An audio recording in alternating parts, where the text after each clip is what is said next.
working as product owner with McKinsey, the knowledge center, so that's our office. Besides that, I also run a group called Agile Chandigarh. So I'm the user group leader for Agile Chandigarh and doing some kind of workshops and sessions in Chandigarh. So we did a couple of workshops, couple of annual conferences in Chandigarh. I think Deepti knows all in and everything about Agile Chandigarh now. So I just want to say I was there in his last when he was a speaker with Agile NCR, and it was so awesome to know how they did it, and it was an inspiration. I took all the ideas from there. Thank you. All right, thank you so much, Deepti. So again, I come across this particular topic like the POgiri and some Desi practices of a Desi PO. So I'll just give you a context, why I came up with this particular topic and why this particular title. I was born and brought up. Anji? All right. What else? Tunak. All right. What else? Anybody from Punjab here? Punjab or you're from which place? You're Punjab. Bathinda. All right. So any other synonym that you can relate with Punjab, Punjabi? The industry. Dhaba. Paneer tikka. All right. Chicken tikka. All right. So basically, when I think of Punjabi, we are Desi people. We are Desi people, right? We believe we are actually Desi. In Patiala, if you go, you will see that in evening people are just chilling out, having fun with their friends. So we are Desi people, and that's why I come across this particular title, POgiri, and Desi practices of a PO. Because I spent most of my initial years in Punjab only, and it's like just last 2 years that I'm working in Punjab. So that's why this title came into my mind, POgiri and Desi practices, because that is what I'm following. Because I have an experience of 8 years now, and in the last 6 or 7 years, I'm following these practices only. I know that there's a lot of good words and buzzwords in the market, like Agile, DevOps, MVP. I heard MVP also being discussed here. So there are a lot of buzzwords which is happening in the industry, and definitely it is working for a lot of people. But honestly, that I never got a chance to work in that particular area. I think the practices that we are following probably it is, I think, sufficient for whatever we are doing at this point in time. So that's why I'll talk about the Desi practices that I was following when I was working with a startup and now working with McKinsey as well. So before moving ahead with the topic, so what do you think, like, what are the practices a PO should do or PO has to do? I just wanted to understand from your perspective, what do you think? Or skills or practices that a PO has to manage stakeholders, backlog. So any other idea? What are the practices a PO has to follow, or skills that you think that it's required by a PO? So the most important skill for a PO is communication, which needs to be constant. The PO really does not know what the customer Holders in the sprint review get their feedback, understand it has to be cross-functional team. They should understand all the features. He's the director of It's not everywhere in the organization. All right. Okay, so we have a couple of ideas. Some from that table. Any? There's only 4 things that a PO has to manage at all times. Right. One is your technical team. Technical? Technical teams. Technical teams, okay. The people who are doing, the Right. doers. You have your sponsors. You have your sponsors. You have your customers, and also your stakeholders. All right. So you have to manage all these people. So a PO is a person who understands what each 4 of those blocks need and should be able to effectively manage them. All right. Communication is a skill that helps them manage. That's why it's a mandatory skill. Right. But these 4 blocks have to be managed for All a right. PO. And it's very difficult, to take all these people to come to a consensus. When it talks about consensus, like, this is the idea and this is the solution that we are working on and this is the problem statement that we are addressing. Are you fine with this particular solution? So I think that's one of the challenging area where, there are a lot of stakeholders and a lot of sponsors are there.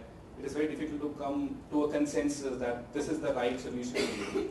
So there is again, communication plays a very important role. Yeah. I can kind of drill down or narrow it down to like one is like empathizing with the customer. Mm-hmm. Empathizing customer. Second thing is the PO has to be an active listener. Mm-hmm. And speaking is important, but listening is more important. Right. Third is like we were talking about visualizing the product. I feel visualizing the problem. We should look at that first. What is the problem? Why? Really there is a problem, right? Is there a market segment for it? Who's gonna buy if we solve this problem? So solutioning comes way down the line. Right. And then the fourth one is the PO should be able to say no. Mm-hmm. I mean to the internal, external stakeholders. If a PO says yes to everyone, then like you said, coming to a consensus would be impossible. Yeah. I think that's again a valid input. So let's try to understand, like let's boil down to a very layman language. Let's leave aside the development team or PO. What we are doing right now, in our jobs. If in a layman language, what we are trying to do as a technical people or as a PO, what we are trying to achieve or what we are trying to do. Creating value. You are creating value. What kind of value?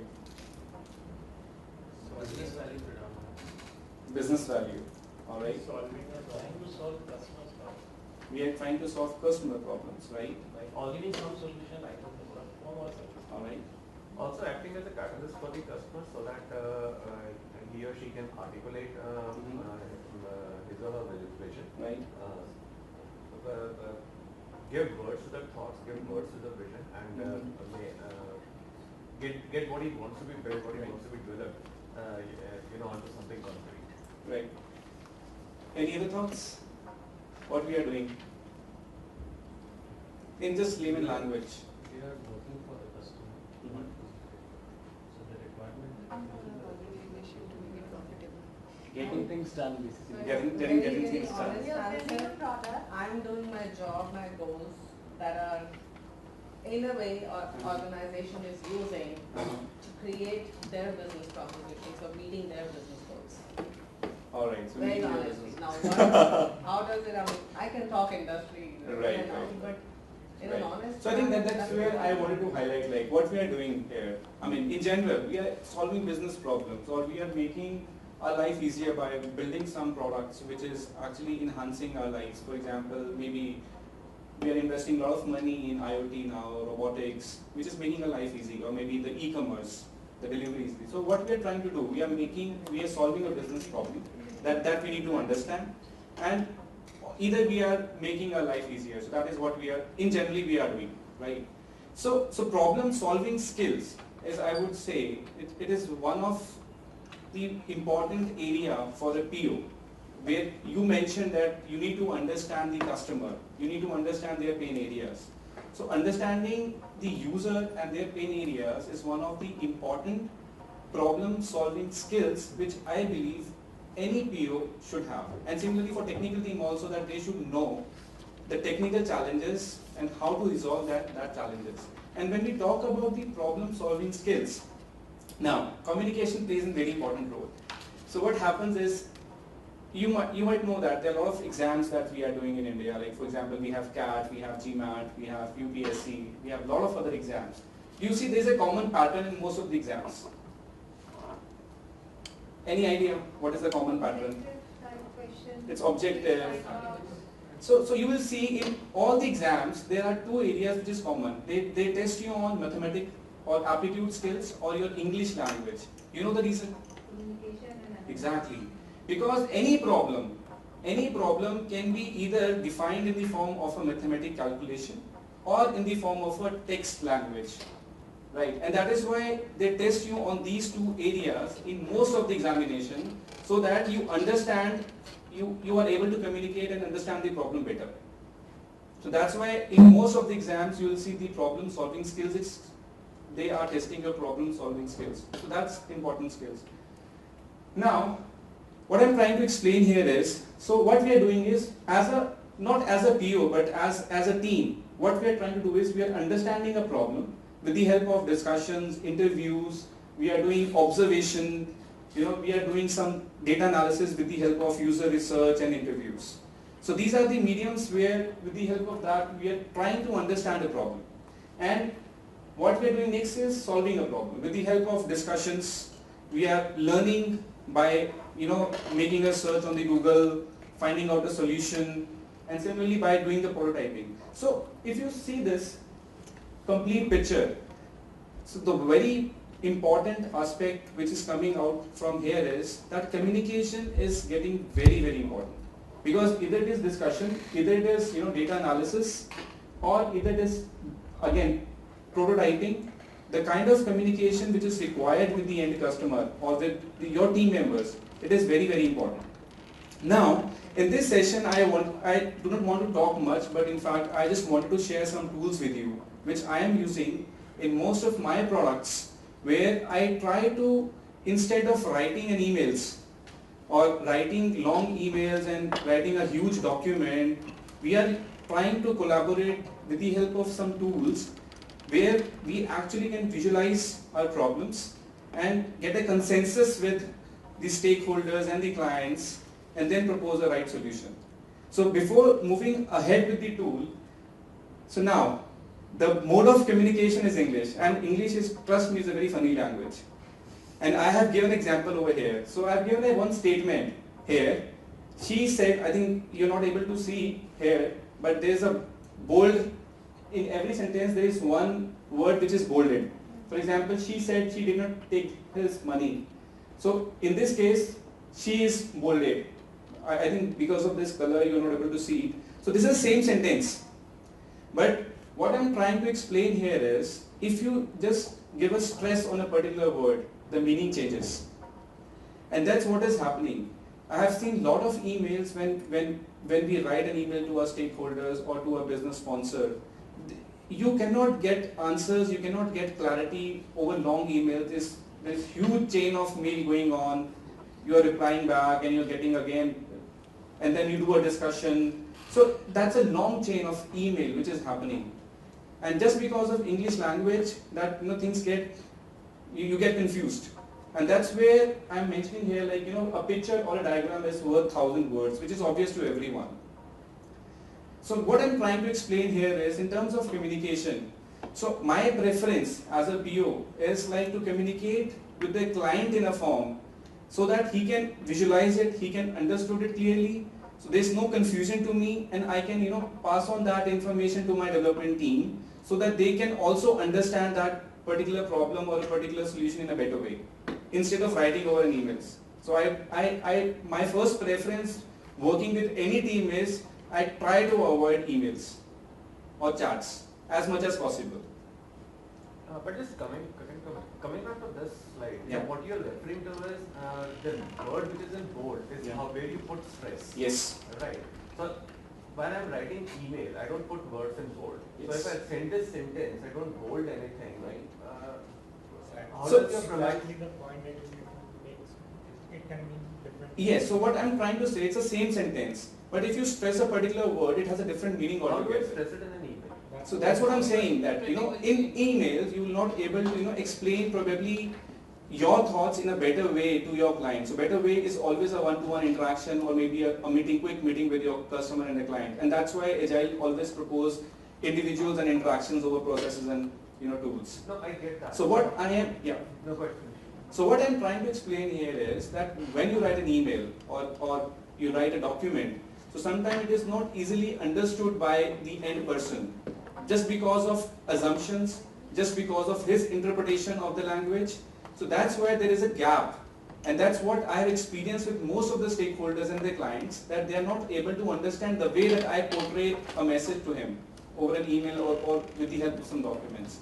And that's what I'm just trying to explain. That's the beauty of this language itself, that there are some, there are ways where the end user or a customer can get confused because of what exactly that you are writing in a document or over an email. So that's something which is inherent in the language itself. That's what I'm trying to explain with this. So generally that's what I have seen, like, generally clients, they do not have time, right? You always reaching out to your end customer for the time, and that's where the best way to reach out to them is through document. Just to answer that question of linking it with the user stories, so mockups basically would give you a collaborative sharing link, shareable link. So you can just put it there in your user story in Trello or Jira, whatever you use. So any other questions? Any specific app that you have used, any specific tool that you use on this that you recommend? So I use all the There seem to be tools. a lot of them on the mock-up when I see it. So, Yeah, so it's mockups. MOQUPS mockups. So that's a tool.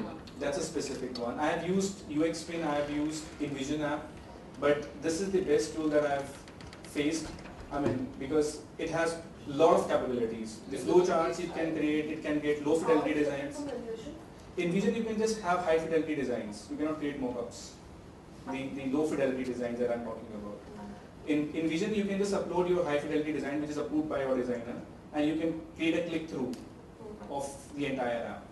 But in mockup you can create low fidelity design, you can again create a complete click through for your client, and once he's approved it, then you can ask your designer to create the high fidelity designs. Can you share an example of high fidelity design in this? Sure, I can. But this app which I created, the similar high fidelity design, I have it available on my phone also. so it's like, So I think we could take this questions offline. Yeah. I think there's a break over here. I think the right time to do that. Yes, in break I can show you this, the same screen that I'm showing you. It is an app which is created, which is live, and the same UI which you have seen on the mockups. The similar UI you will see on my mobile app, which has a similar design and similar layout.